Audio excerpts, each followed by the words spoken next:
नमस्कार मित्रांनो, आज आपण बनवणार आहोत एकदम खमंग कुरकुरीत आणि चटकदार असा मक्याचा चिवडा। हा चिवडा इतका टेस्टी लागतो की एकदा खायला सुरुवात केली की थांबवणं कठीणच। घरच्या घरी अगदी सोप्या पद्धतीने कमी वेळात आणि परफेक्ट खमंगपणा आणून हा चिवडा कसा बनवायचा ते आज आपण पाहणार आहोत। चहा सोबत, पाहुण्यांसाठी किंवा स्नॅक्स म्हणून हा बेस्ट ऑप्शन आहे। याकरिता मी मक्याचे पोहे दुकानातून आणले होते। तर दुकानातून आणलेले हे मक्याचे पोहे आपल्याला तळून घ्यायचे आहेत। त्यामुळे मी कढईमध्ये तळण्याकरिता तेल पुरेसे घेतलेले आहे आणि ती कढई मी तापत ठेवलेली आहे। तेल तापत आहे तोपर्यंत आपण पोह्यामध्ये घालण्याकरिता मसाल्याची तयारी करून घेऊ।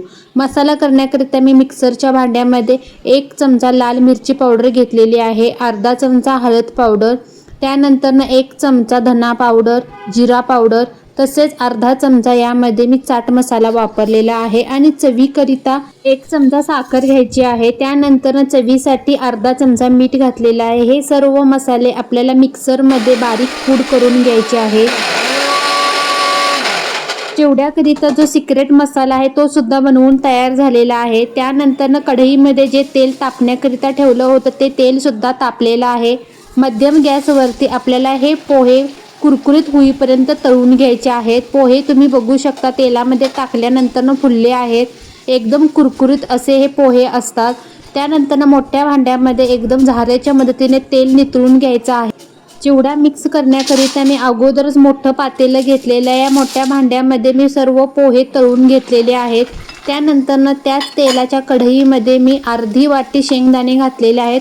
शेंगदाणे सुद्धा अगदी मध्यम गॅसवरती तडतडेपर्यंत आपल्याला हे तळून घ्यायचे आहेत। शेंगदाणे सुद्धा तयार झालेले आहेत, पूर्णपणे नितळून घेतलेलं आहे तेल आणि त्यानंतर पोह्यांच्या वरती हे शेंगदाणे टाकून घेतले।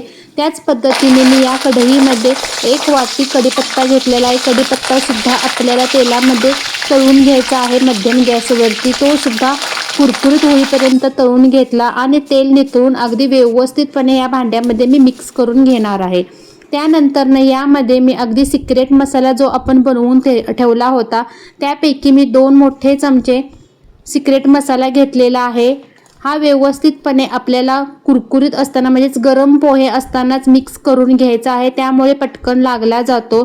2 मोठे चमचे मी हा मसाला घेतलेला आहे। त्यानंतर चमच्याच्या मदतीने पोह्यांच्या मध्ये हा सर्व मसाला व्यवस्थितपणे मिक्स करून घेतला।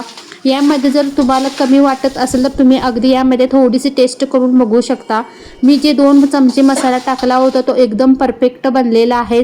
अशा पद्धतीने एकदम झटपट आणि पटकन बनणारा मक्याचा कुरकुरी चिवड्याची रेसिपी बनवून तयार झालेली आहे। रेसिपी आवडल्यास माझ्या चॅनलला लाईक, शेअर तसेच सबस्क्राईब करायला विसरू नका।